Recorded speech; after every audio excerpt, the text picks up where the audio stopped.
एक बेर एगो हंस के टोली समुंदर के किनारा किनारा जात रहे। वही जगह पर एगो कौआ भी मस्ती करत रहे। कौआ में बड़ा घमंड रहे। वो अपना आगा केहू के कुछो न समझत रहे। वह दिन जब कौआ हंस के झुंड देखलस तब मजाक उड़ावत कहलस कि तोहनी लोग कितना बढ़िया से उड़त बारा लोग, और उड़ला के अलावे और का कर सकत रहा लोग। बस पंख फैला के फरफर उड़ लेवे के बा, और कुछ तो तोहनी के आवे ना। का तू लोग हमारा नियन खूब तेजी से उड़ सकत बारा लोगिन? हमारा नियन करतब तोहन लोग के करे आई। आगे कहलस, अरे हम तो बेकार में तोहन जाना से बोला तनी, भला तोहन लोग के कैसे करे?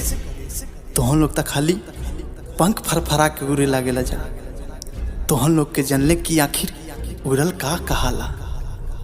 हंस में जवन सबले बूढ़ रहे वो ध्यान से कौआ के बात सुनलस। कहलस, सुन के बहुत खुशी भाई कि तहरा बहुत कुछ करे आवे, बाकी ये पर तू घमंड जन करा। घमंड तब बढ़िया बढ़िया आदमी के नाश कर देला। तू तक कौआ बरा।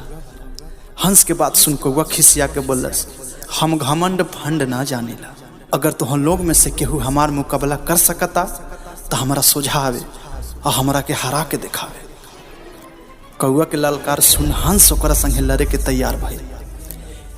एगो हंस आगे आई आ कहलस कि अपना पर इतना घमंड कइल बढ़िया नहीं कि हम तोहार चुनौती स्वीकार करते। बोला का करे के बा? कौआ हंस के झुंड के सहमति से प्रतियोगिता तय भइल।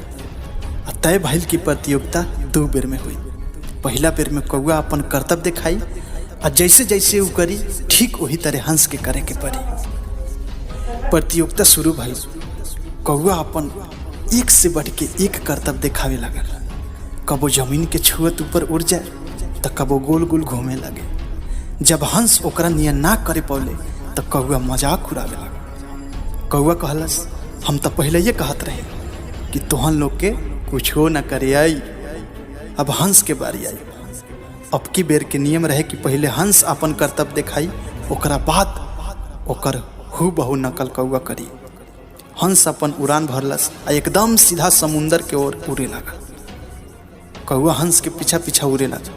हंस के सीधा उड़त देख कौआ कहलस, ई कौन उड़ान हटे?